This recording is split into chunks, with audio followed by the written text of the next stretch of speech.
Damos a nuestra invitada, portavoz de la Plataforma por la Defensa de las Pensiones Públicas en Canarias, portavoz aquí, porque yo sé que hay muchos portavoces, son muchas las personas que tienen esta responsabilidad. Carmia Cupero, buenos días. Hola, muy buenos días. ¿Qué tal? ¿Cómo te encuentras, Carmia? Pues bien, sorprendida como todos, pero bien. Activo. Bueno, pues así de pasada, porque yo no sé, ni siquiera los más entendidos, ni los tertulianos, estos profesionales se aclaran con lo que pasa, pero así a bote pronto, la actualidad, este adelanto electoral en Cataluña, que podría pasar inadvertido, como para el resto de España, como puede pasar las elecciones al País Vasco, las elecciones a otras. Sin embargo, Cataluña nos marca el ritmo, nos sigue marcando el ritmo. ¿Cómo? Sí, bueno, Cataluña marca el ritmo porque también es una de las comunidades más potentes económicamente, y todo eso va marcando política y económicamente, ¿no? Habría mucho que decir sobre la composición política que tiene actualmente el Parlamento catalán y cómo ha sido constituido el que ha sido gobierno hasta ahora, ¿no? Y la debilidad también de ese gobierno a la hora de afrontar problemas muy fuertes que tiene Cataluña, ¿no? Yo recientemente, que no es precisamente el tema de la amnistía o estos temas que muy bien, que están ahí, hay que resolver, ¿no?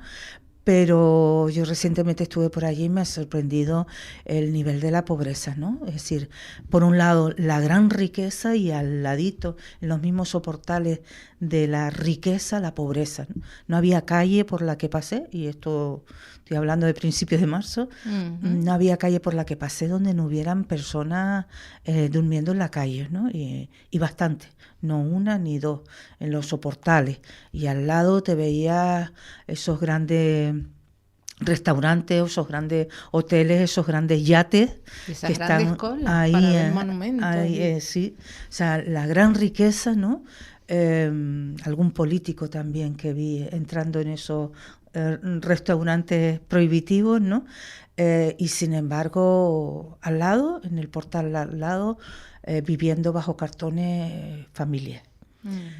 Creo que ese es un problema generalizado prácticamente en los municipios donde hay turismo, un turismo que lo que provoca también es riqueza para pocos y pobreza para muchos, y que lo estamos viendo aquí también, ¿no? Me preocupa muchísimo el desalojo que ha habido en Arona, y más de 90 personas, bueno, no sé, 90 familias, perdón, 90 familias viviendo en la calle sin que pueda nadie en esta comunidad prestarle las mínimas ayudas, aunque sean provisionales y temporales. Esto es tremendo, ¿no? Lo que dice Carmia, vuelvo a Cataluña porque entraremos en la pobreza aquí en Canarias en ese hecho, demuestra una vez más, escuchándote atentamente, cómo la realidad política, esa política invisible, va por un lado y la realidad social va por otro.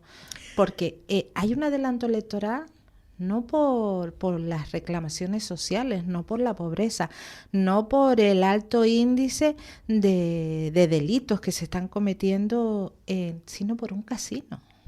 No termina de ponerlos de acuerdo. Bueno, yo ahí también pensé, bueno, pero es lo que trae ese casino, no es un casino. El casino mayor de toda Europa. Sí, es una ciudad del juego. Las Vegas en Cataluña. Es la ciudad del juego. ¿Y qué trae la ciudad del juego? Más pobreza. Más pobreza. Y eso se ve en todos sitios. En Madrid también fue aquello, ¿no? También los grandes casinos que querían. Y también fue elemento de grandes discusiones. Así que yo no reduciría el tema de por qué no han sido apoyados los presupuestos, ¿no? Habría que haberlos estudiado y haberlos visto, pero yo creo que efectivamente esos presupuestos que pueden, por un lado, tener una mayor atención a determinados servicios sociales, pero por otro, donde desde el dinero público estás invirtiendo, va a ir ese dinero público a un casino que no es cualquier casino, además posiblemente con unos intereses que no va para nada a beneficiar a la población catalana. Pues sí, pues a lo mejor hay que empezar a tirar presupuestos cuando lo que nos están poniendo es unos granitos de cal y mucha arena, o al revés, ¿no? Entonces, pues a lo mejor sí hay que tirar presupuesto. El problema es en qué intereses había detrás de ese casino para que ni la derecha catalana ni el Partido Socialista estuvieran dispuestos a cambiar esos presupuestos. ¿Qué intereses de los ricos catalanes habían ahí detrás? ¿Por qué era tan importante ese casino que no dieron marcha atrás? No, al contrario. No hay que preguntarse por qué unas opciones políticas decidieron no aceptar ese casino, sino qué intereses habían por el otro lado, ¿no? Yo creo que hay que darle la vuelta y preguntarse más cosas. Pues lo haremos. Acabas de decir dinero público para poner en marcha ese casino. Retomo el tema de esas más 200 personas aproximadamente, con muchos menores, que están ahora mismo en la calle Narona. A lo mejor acogidas en alguna casa de un familiar, en algún salón de algún amigo, pero en la calle. No tienen vivienda reconocida. ¿Cómo se ve que haya dinero público en Canarias para salvar un hotel que incumple la ley, que está sentenciado al derribo, y se pone en marcha toda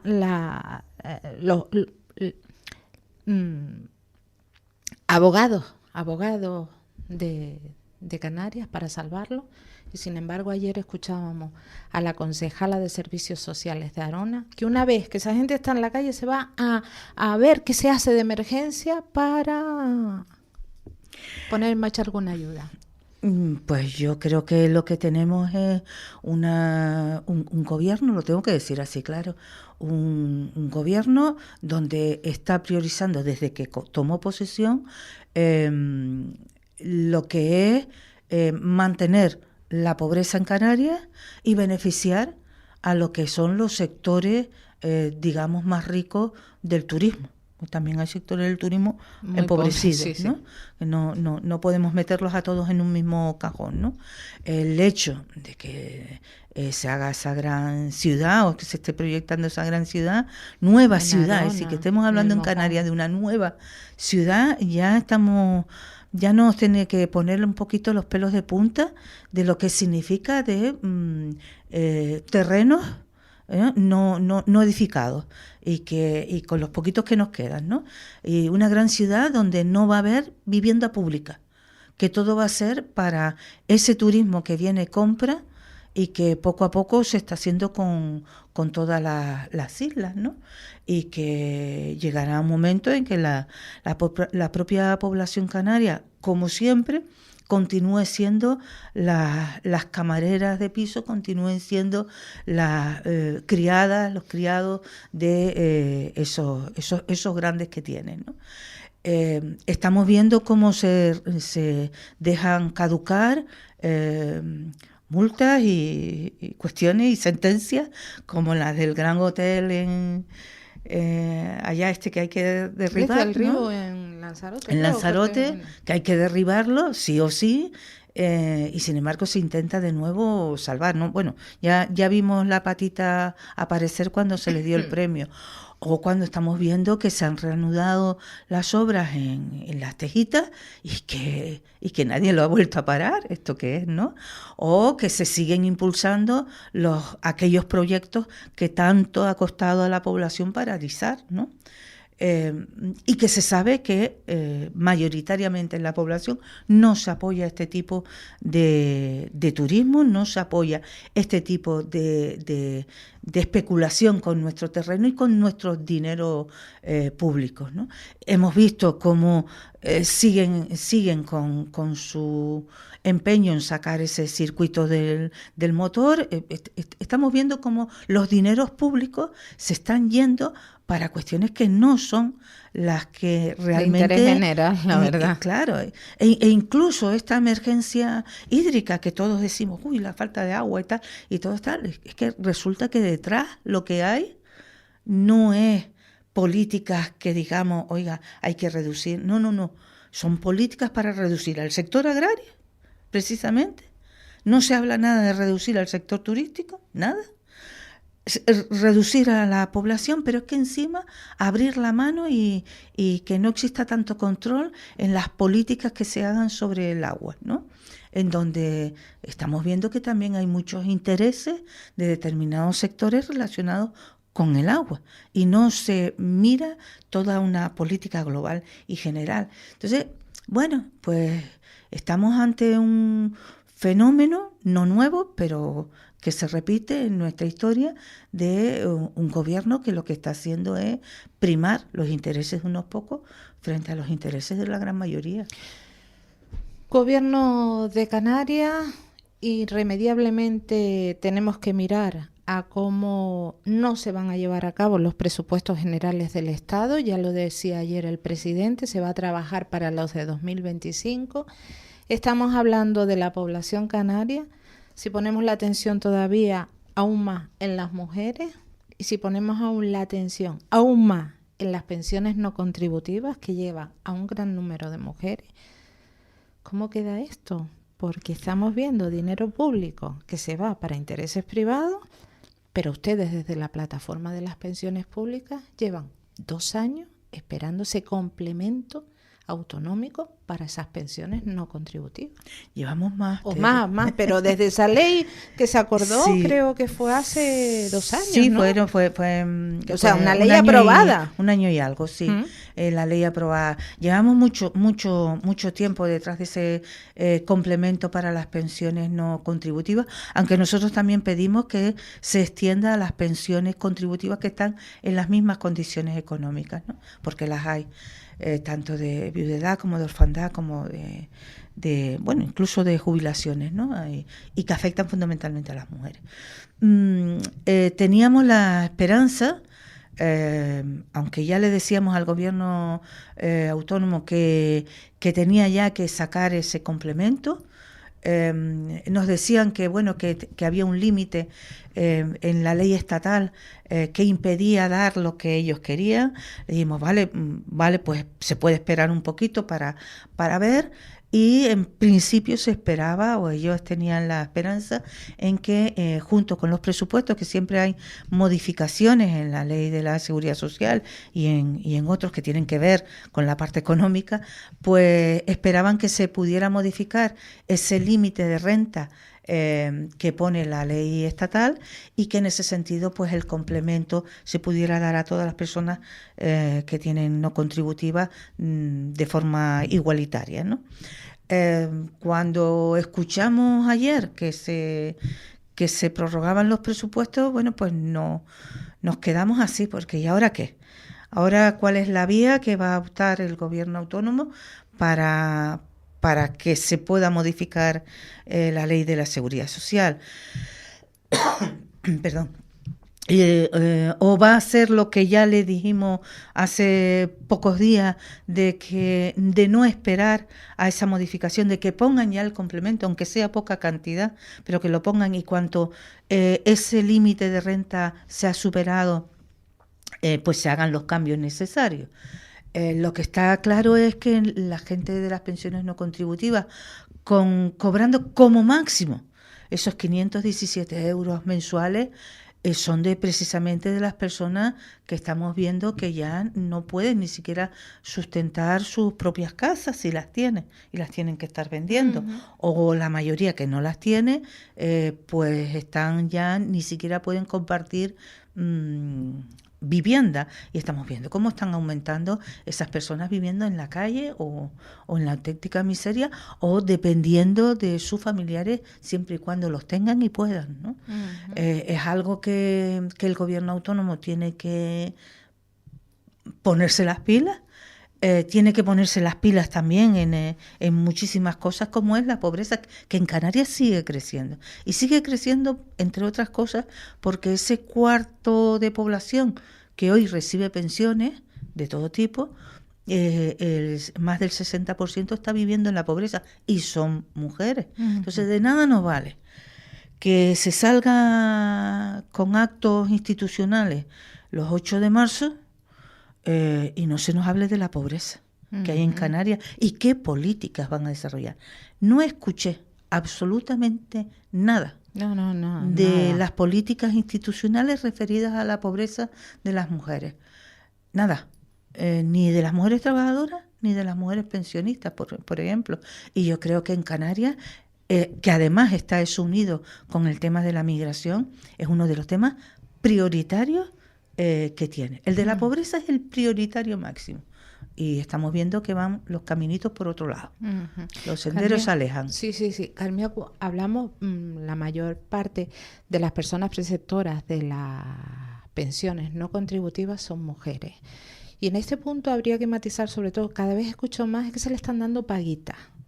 A lo mejor habría que matizar que lo de no contributiva no quiere decir que no hayan trabajado, sino que no han cotizado, a lo mejor por conductas machistas o patriarcales que las sacaban del mercado, de la visibilidad del mercado. Efectivamente. Vamos a ver.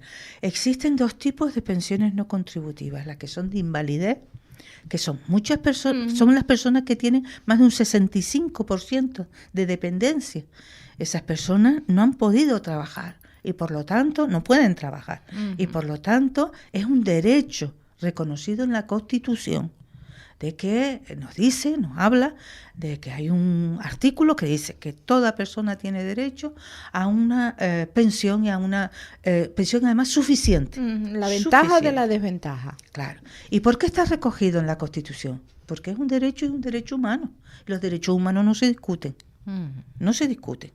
Se cumplen y se mejoran. Y en ese sentido, el derecho a tener una pensión es igual que el derecho a tener un ingreso mínimo vital, por ejemplo. Y nadie cuestiona el ingreso mínimo vital, supongo, ¿no?